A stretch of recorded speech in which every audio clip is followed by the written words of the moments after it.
Be ready. 5 seconds.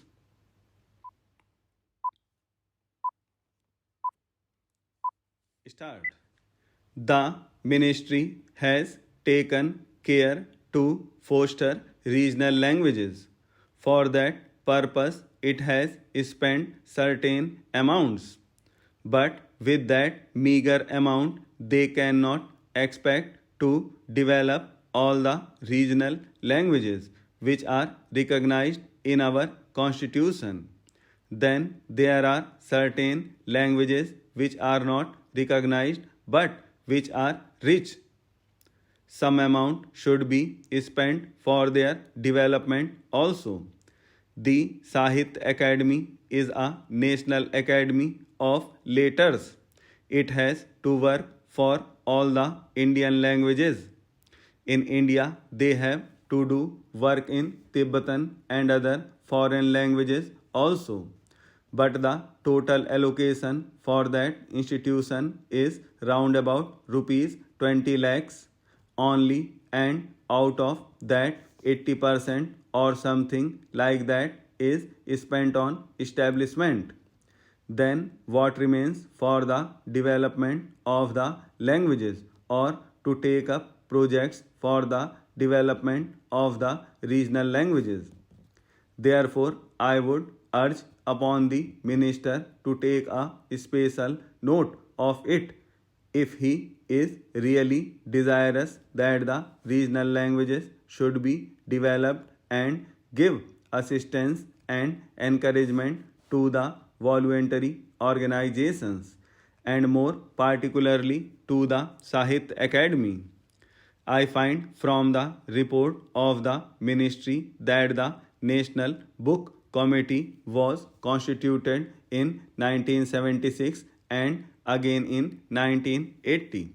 But since 1980, it has not been constituted and has not been functioning. Then how can we expect that this ministry will deliver the goods so far as national books are concerned? That also should be taken into consideration and prompt action should be taken. There is a certain formula laid down in the report for the export and import of books.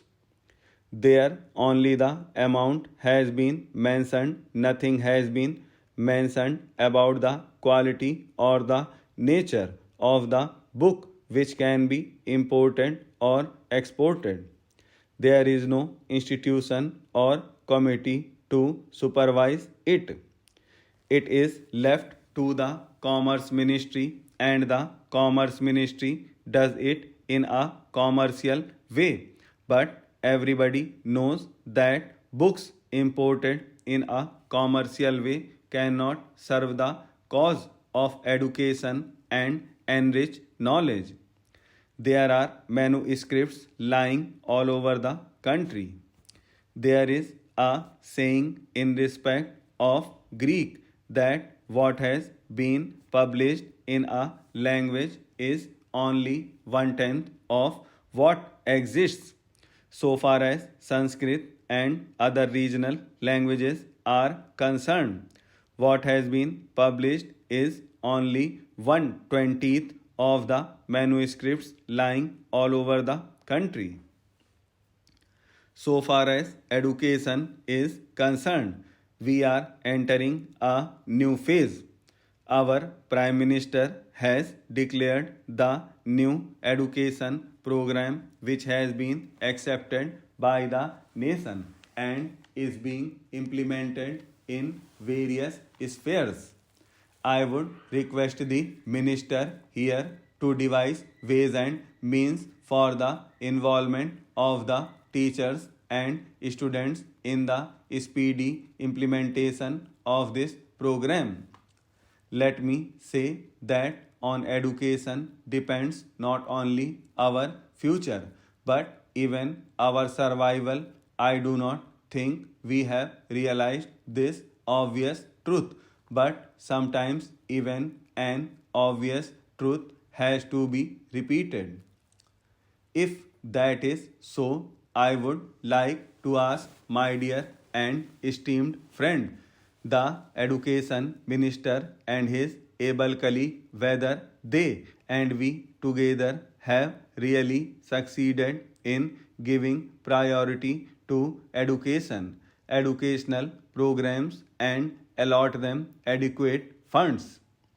Of course, for education, the funds will always be inadequate. But in our country, I find over a period of many years since independence, the funds allotted to education are very meager. One argument advanced is, why do you want to spend more on education and create educated unemployed? I feel this is a contradiction in terms. If a person is educated, how can he be unemployed? It means we are not educating him properly.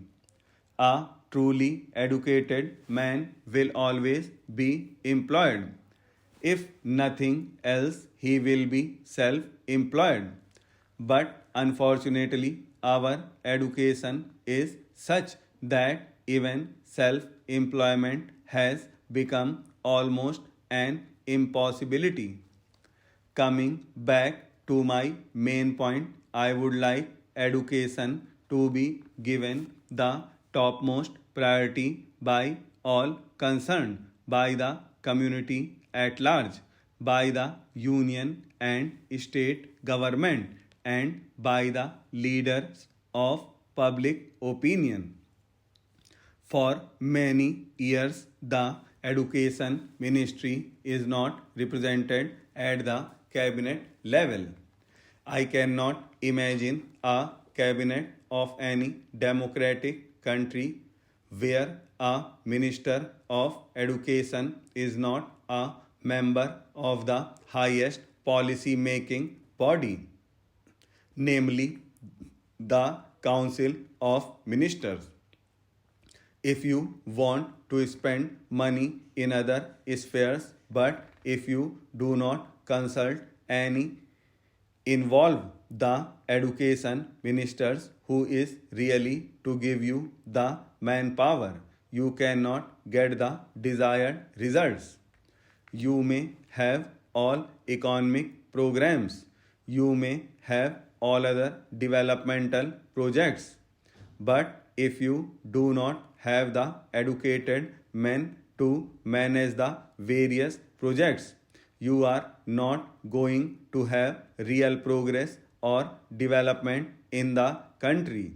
Therefore, I feel that as long as the education minister is not a member of the cabinet and he is not a part of the council of ministers, I do not think any effort at discussing these points in this august house will be of much significance.